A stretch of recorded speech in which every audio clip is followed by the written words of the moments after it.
Do you really want me to answer that? So I watched Edward's video on how to make an autofocus test for beginners, and I took notes, so I'm here to provide you with my autofocus comparison of the X-H2S versus the Sony ZV-E1 for video autofocus. But seriously, if you haven't watched this video, I highly recommend that you go watch it. It is hilarious and just a fantastic commentary on things going on in YouTube. I wanted to make this video to do one last comparison before Fujifilm releases another firmware update for the X-H2S. That one's specifically targeting video autofocus. So I wanted to see where we are now on version 7. The last time I did a comparison or a test of autofocus was on version 6. I also wanted to compare it to the Sony ZV-E1. This is what they need to be aspiring to achieve. And really, I just wanted to show how far away they are. I'm testing an old stepping motor lens, the 16mm, and also testing a linear focus lens, the 33mm f1.4, which I'm also using to film this portion of the video. With all that out of the way, let's go ahead and get into the comparison.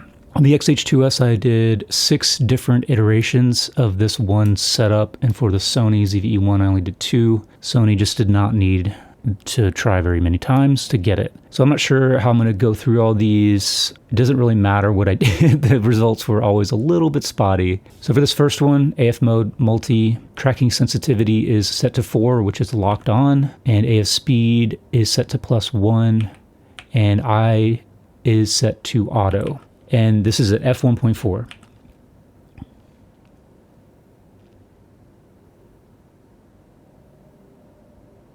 In every instance, it struggled to get me leaning back in the chair. I have no idea why. In every test, I'm the only face and eye in the scene.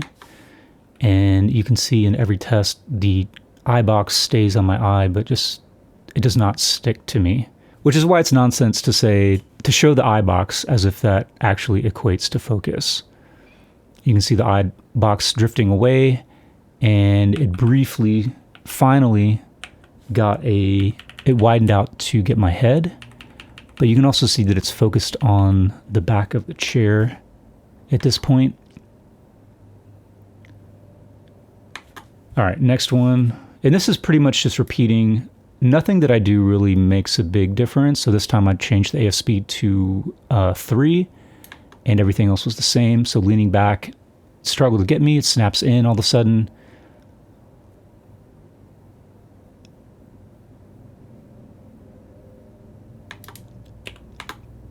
Again, the eye box is always on the eyes, but it doesn't really matter. It snapped to the cup, even though that eye remained visible. Still went to the cup on that one. This one I changed to right eye. So instead of having an eye auto, I set it to right eye because that was my eye that's getting into the light more. Still struggles to get me going back.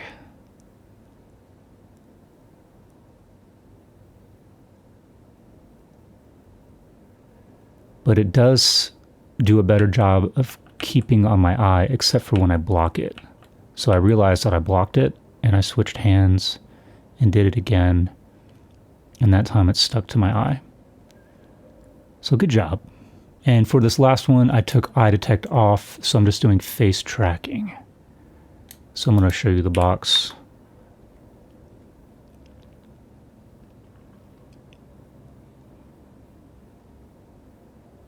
Still struggles to get me going back.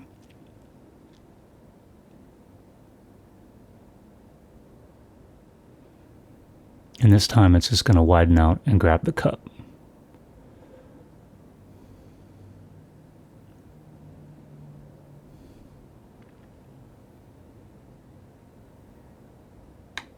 And it stuck to my head, but it still lost focus.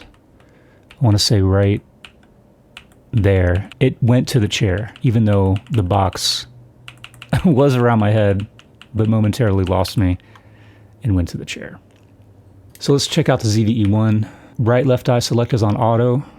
Human recognition, focus area wide.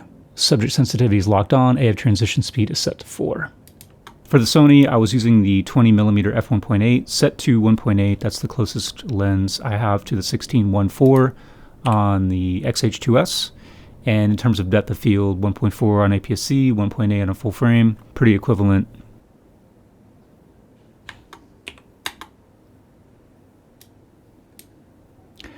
Also,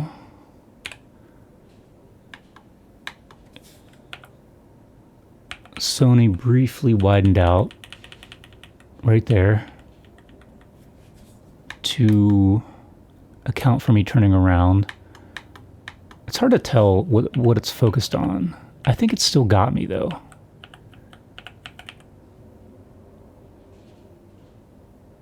So in this one I increased transition speed to 5 and set the eye detect to lock onto the right eye, just like I did on the Fuji. I also realized I was recording in HD 60 for some reason on the ZV-E1, but I assure you that did not give an unfair competitive advantage to the Sony. It doesn't really need one anyway. I can move much faster. It doesn't really care. Doesn't get tempted. Look at this. This is just amazing. It doesn't shift focus. That's what locked on means, Fuji. Look at that. Wow.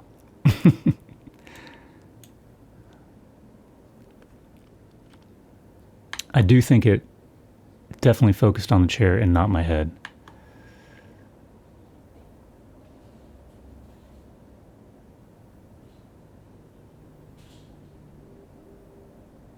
And lastly, real quick, I just wanted to cover touch tracking. And touch tracking set to wide/tracking. This is what actually enables the touch tracking feature. I want to show you before I cut to the actual footage from the camera in an earlier iteration.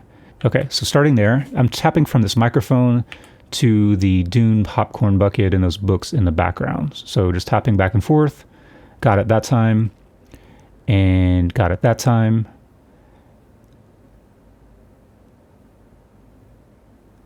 And now it just doesn't get it. So I don't know what the deal is. So I was doing good, and then it decided not to do good. So I increased the AF speed because that transition was just a little bit too slow, and then I did it again, just tapping again from the microphone to the books and the popcorn in the background, and this time it didn't struggle, but you can also see that little confirmation hunt there on the Fujifilm. And this is with the 33mm f1.4 set to 1.4. And on the Sony, same thing, but I can't record the screen. Sony still, for some reason in 2024, turns off the rear LCD when you are recording the info display over HDMI. You can't record the touch tracking box, but I'm doing the same thing. And Sony it just doesn't fail at this. Doesn't really matter what the lighting conditions are. Transition to whatever you touch pretty much without fail. I did record another test outdoors, and I just cut it for time. It didn't really change anything. The Sony still kicked butt. The Fuji still struggled. Oh, wow. Although for some reason, the Fujifilm was able to track me going away from the camera outdoors, whereas in here, it really struggled when I leaned back for some reason. So I don't really know. Maybe the lighting was just better, contrast. I'm not really sure. But other than that, you know, it was still not anywhere close to being as good as the Sony was. And I did do 4K 24 on the Sony outdoors. So again, it doesn't really matter.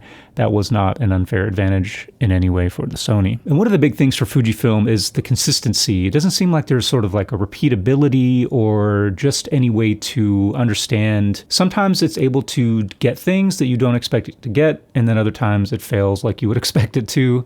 So I don't really know why, like, you know, as far as just tracking your eye, when you have objects that are slightly obscuring it, sometimes it's able to track the eye, sometimes it'll jump to something else. There's just no consistency. I mean, I don't know how else to put it. Another thing that sets them apart is like what happens when the subject leaves the scene. On Sony, it just sort of calmly moves to the background eventually, but again, when it's locked on, it really stays locked on for a pretty long time. You could see it when I held the coffee mug in front of my face for many seconds. It didn't shift focus to the coffee mug, which was pretty crazy. And outdoors, when I just left the frame, it stayed in that focus plane for a while before it would eventually shift to the background. Fujifilm just sort of freaks out when the subject leaves the frame. In face detect, it was a little better in sort of just quickly jumping to the background or more slowly and smoothly jumping to the background. But in eye detect, it just didn't know what to do when I left the frame.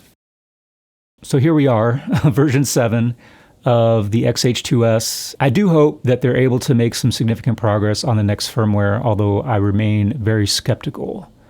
And that's all I'll say. We'll just have to wait and see what they do. So thanks for watching, and hopefully I'll see you in another video.